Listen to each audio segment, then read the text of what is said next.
kita lihat sekarang sebenarnya Allah sendiri, kita lihat di sini sekarang konsep pendidikan dalam Kejadian pasal 1 ayat 4. Teman-teman boleh lihat di situ. Um, Mungkin Bu Lucy Kejadian 1 ayat 4, Pak Agus Kejadian 1 ayat 10, tolong dibaca. Kemudian Pak Andre ayat 12-nya, kemudian Pak Joko. Bawa Alkitab nggak Bu Lucy, ini tersenyum dia. Ya, 21, 25, 31. Ya, secara Nyari garis. Pak, nyari di Google Pak. Oke, oke. Pak, saya mungkin mohon maaf nih Pak, saya lagi di mobil, nggak Oh, bisa oke. baca Pak. Tapi dari tadi saya sakit ngikutin. Boleh ya Pak, saya nggak ikut baca Alkitabnya Boleh, ya Pak boleh, ya. boleh. Nanti diborong Pak Agus juga nggak apa-apa kok. Terima kasih, terima kasih. Ya, saya baca aja deh semuanya. Ya, Kejadian 1 ayat 4. ya, Allah melihat bahwa terang itu baik, lalu dipisahkannya lah terang itu dari gelap. mm-mm. Terus ayat 10. Lalu Allah menamai yang kering itu darat, dan kumpulan air itu dinamainya laut. Allah melihat bahwa semuanya itu baik. Ya, terus. Lalu ayat 12. Tanah itu menumbuhkan tunas-tunas muda, segala jenis tumbuh-tumbuhan yang berbiji, dan segala jenis pohon-pohonan yang menghasilkan buah yang berbiji. Allah melihat bahwa semuanya itu baik. Ya, Ayat 18. Dan untuk menguasai siang dan malam, dan untuk memisahkan terang dari gelap, Allah melihat bahwa semuanya itu baik. ya. 21. Heeh. Maka Allah menciptakan binatang-binatang laut yang besar dan segala jenis makhluk hidup yang bergerak, yang berkeriapan dalam air, dan segala jenis burung yang bersayap. Allah melihat bahwa semuanya itu baik. Hmm. Ayat 25. Allah menjadikan segala jenis binatang liar dan segala jenis ternak dan segala jenis binatang melata di muka bumi. Allah melihat bahwa semuanya itu baik. Dan ayat 31. Maka Allah melihat segala yang dijadikannya itu sungguh amat baik. Jadilah petang dan jadilah pagi, itulah hari ke-6. Ya, itu keren ya. Jadi dari 4, 10, 12, 18, 21, 25, Allah berkata semuanya itu baik. Di ayat 31, sungguh amat baik. Kalimat ini sebenarnya kalau kita melihat ketika Bu Lucy ini sebagai pengusaha, terus dia melihat, nih karyawan saya ini baik nih, gitu. Berarti sesungguhnya sebelum Bu Lucy ini menyampaikan satu keputusan bahwa karyawan saya ini baik, Bu Lucy itu mengadakan sebuah evaluasi, benar nggak? Evaluasi kinerjanya, sikapnya, loyalitasnya, integritasnya, apa segala macamnya. Sebelum memutuskan bahwa karyawan ini baik. Sama dengan Allah juga begitu. Sebelum dia melanjutkan kepada next day, next creation-nya, penciptaan selanjutnya, Allah itu melakukan evaluasi dulu terhadap sesuatu yang dia kerjakan. Makanya dia sampai ngomong, maka dilihat oleh Allah semuanya itu baik. Artinya Allah memperhatikan dulu hasil ciptaannya itu seluruhnya, dia evaluasi seluruhnya, dan pada akhirnya dia membuat satu kesimpulan bahwa itu baik. Dalam konteks pendidikan, ini disebut dengan self-assessment atau self-reflection. Self-reflection itu yang disebut dengan teori metakognitif. Metakognitif ini adalah sebuah pengetahuan yang di atasnya pengetahuan otak, pengetahuan secara apa namanya, kepintaran. Self-reflection ini salah satu bentuk dari higher order thinking skill atau yang disebut dengan HOTS. Jadi kalau kita mau mengajarkan seseorang itu berpikir yang levelnya cuma tahu, sekedar paham, gitu. Seharusnya kita naik ke level yang self-reflection. Dia mengevaluasi dirinya sendiri, kenapa saya bisa begini, kenapa kinerja saya begini, kenapa orang lain jauh lebih maju dari saya, sementara saya kok seperti ini. Hal apa yang menjadi kekuatan saya, hal apa yang menjadi kekurangan saya, di mana saya harus membangun diri saya, itu butuh self-reflection. Dan gambaran pendidikan ini Allah berikan di mana? Di Kejadian pasal 1. Bahwa Allah sendiri sebagai pencipta, the creator of universe ini, dia melakukan self-reflection. Seringkali dalam pendidikan kita gagal melakukan ini.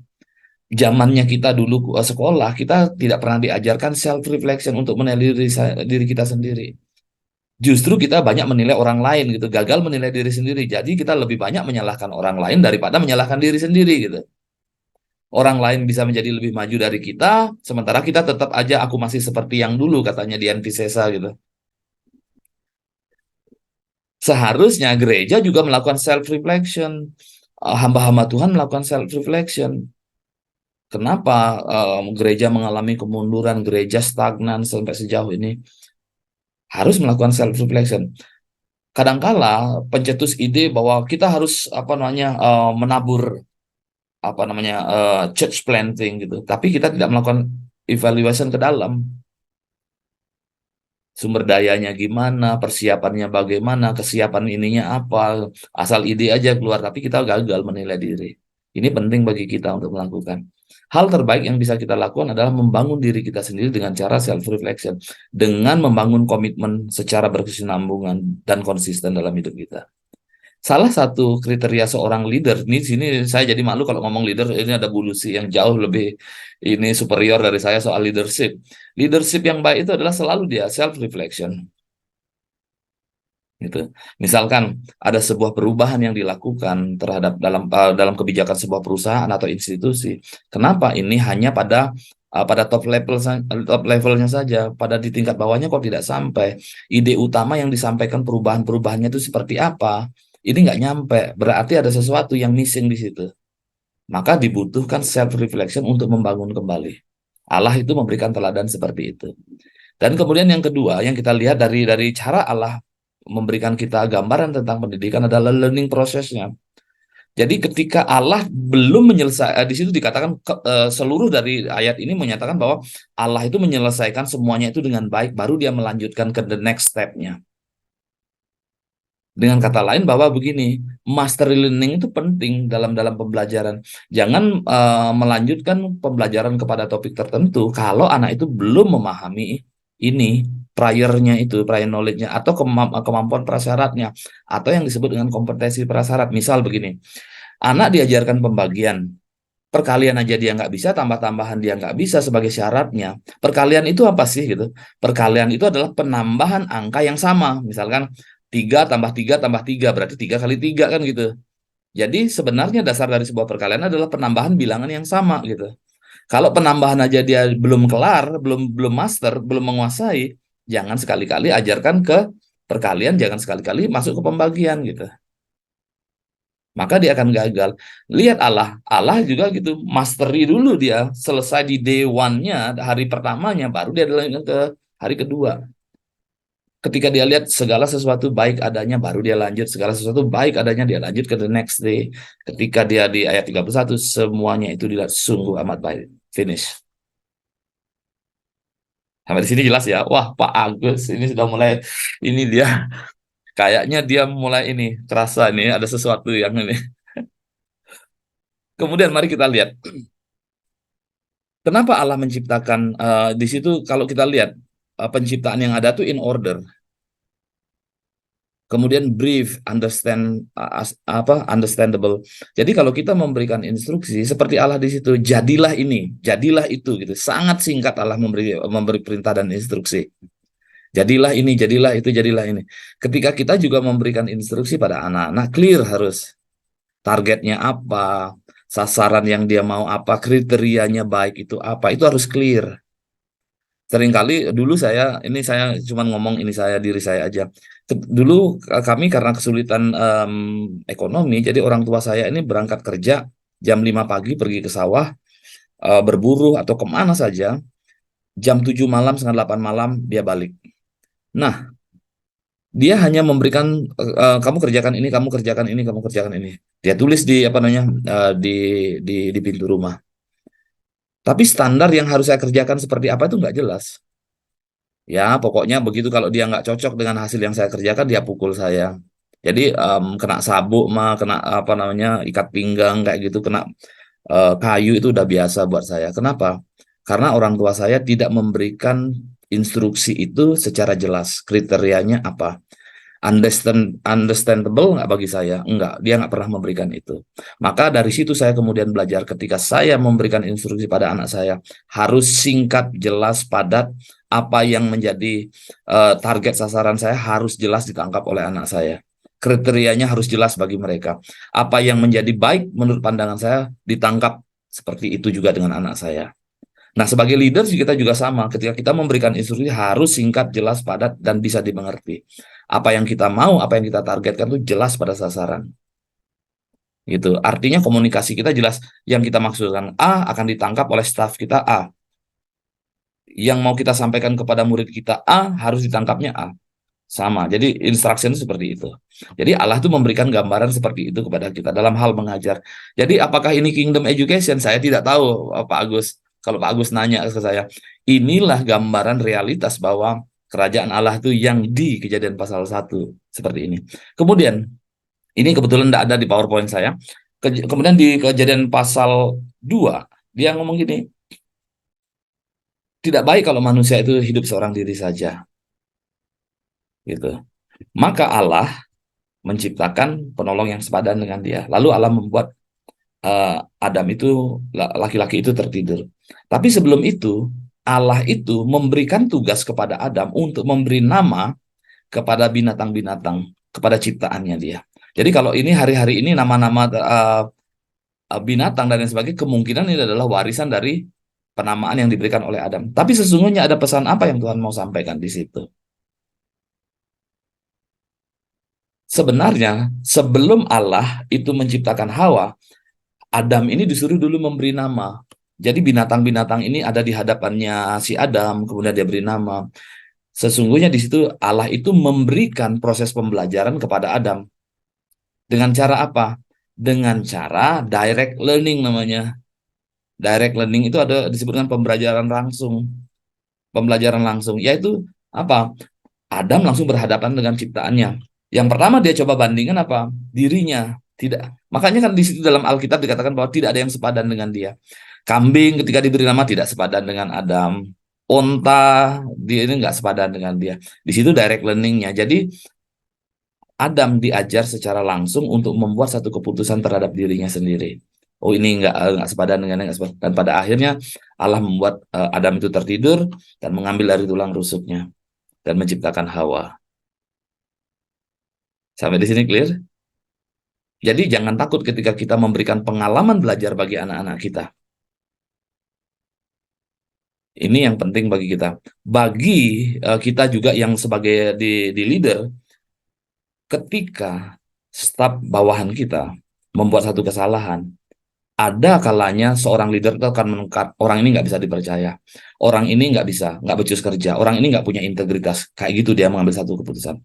Tapi saya sangat belajar dari Tuhan Yesus. Integritas itu tidak akan muncul langsung atau datang dari langit, enggak. Loyalitas itu enggak akan muncul dari langit. Butuh ruang bagi mereka.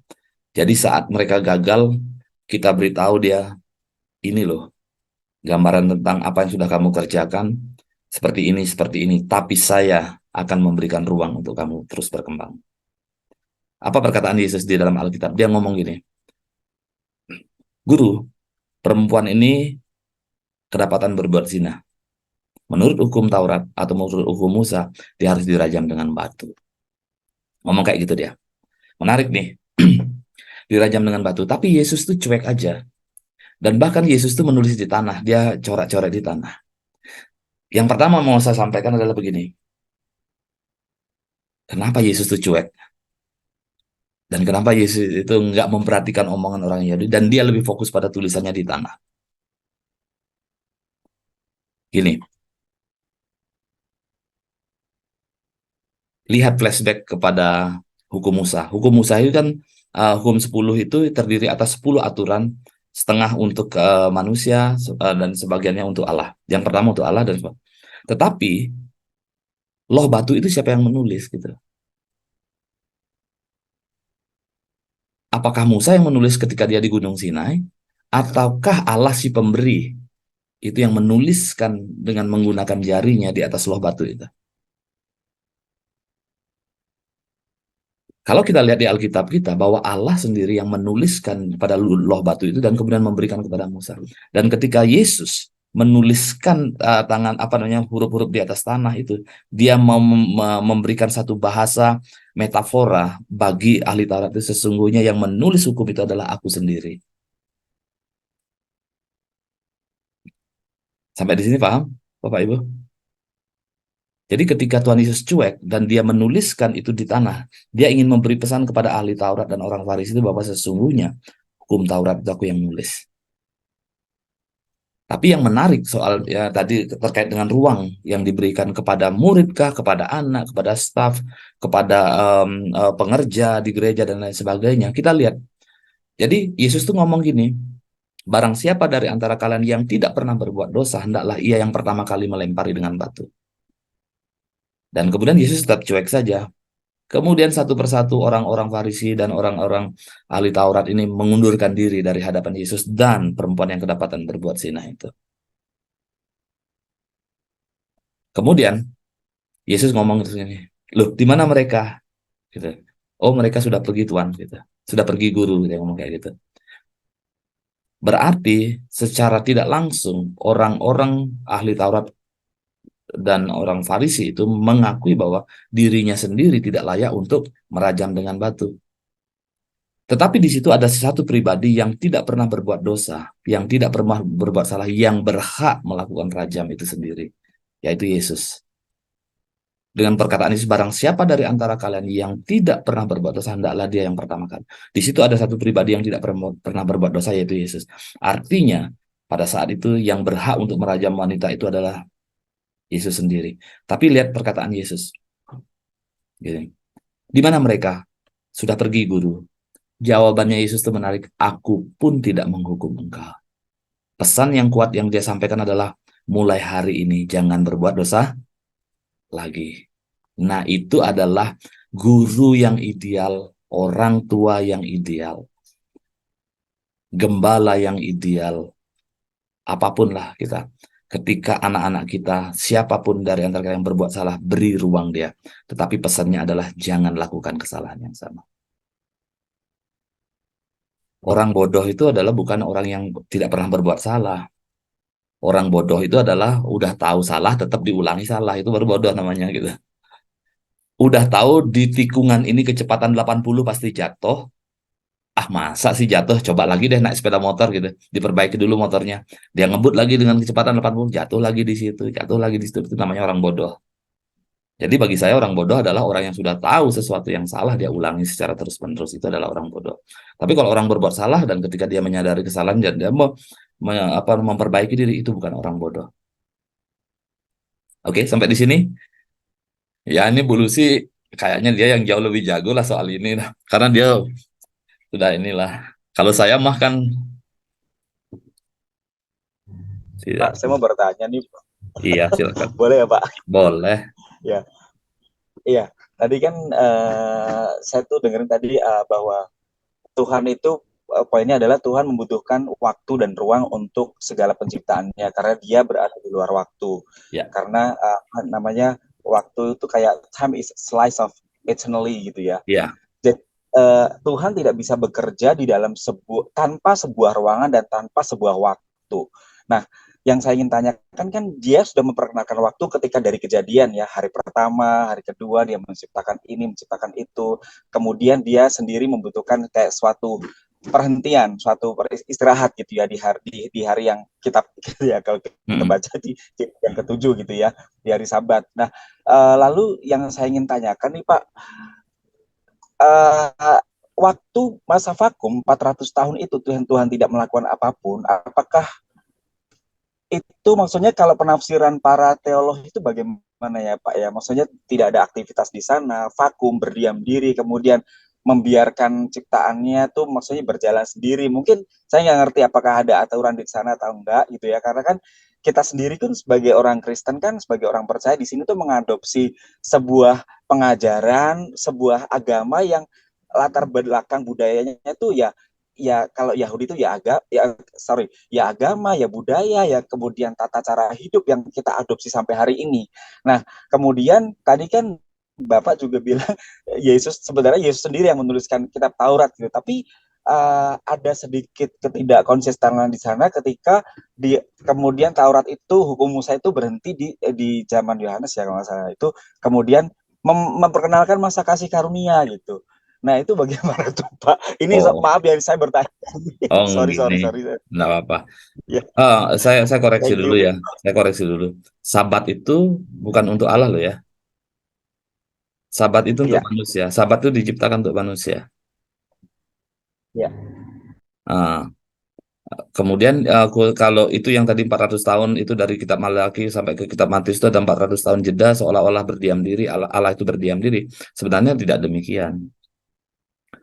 Tidak demikian, itu ada di channel YouTube saya, judulnya adalah Ketika Allah Berdiam Diri. Itu ada sudah dibahas, nanti tinggal klik aja di sana. Jadi itu bukan ini ya, hasil dari referensi banyak sekali yang saya masukkan di situ. Nanti klik aja di sana. Jadi nah, apa lagi tadi ya? Jadi yang Iya gini, itu jadi ketika Allah seolah-olah tampak berdiam diri, dia Allah tetap bekerja karena dia Allah turut bekerja untuk mendatangkan kebaikan. Dia adalah Allah yang terus bekerja untuk mendatangkan kebaikan bagi setiap orang yang mengasihi dia.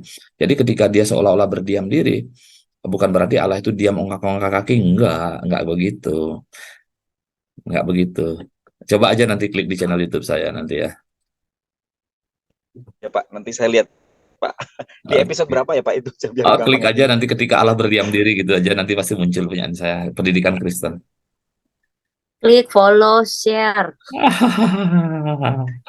Cuman ya videonya jelek-jelek Bu, saya nggak jago soalnya editing.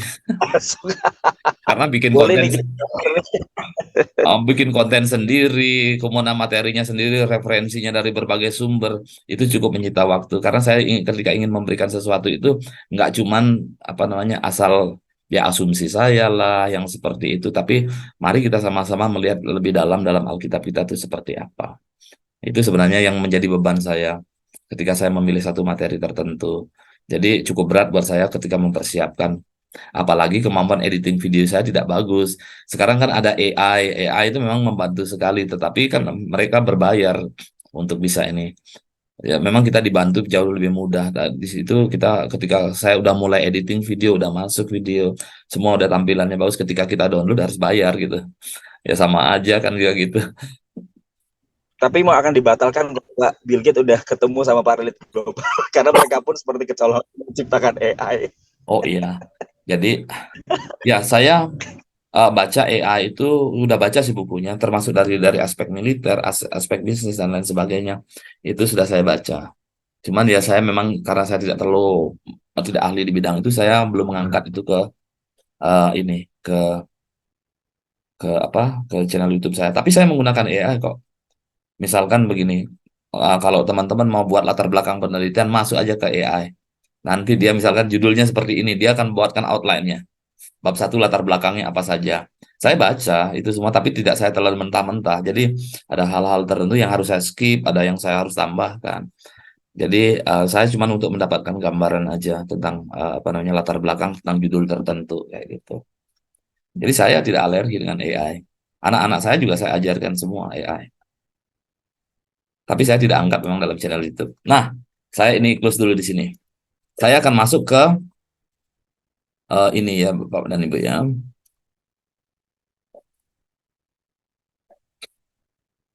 Saya akan masuk ke Kingdom Education-nya sekarang. Mari kita lihat lanjutan dari tadi.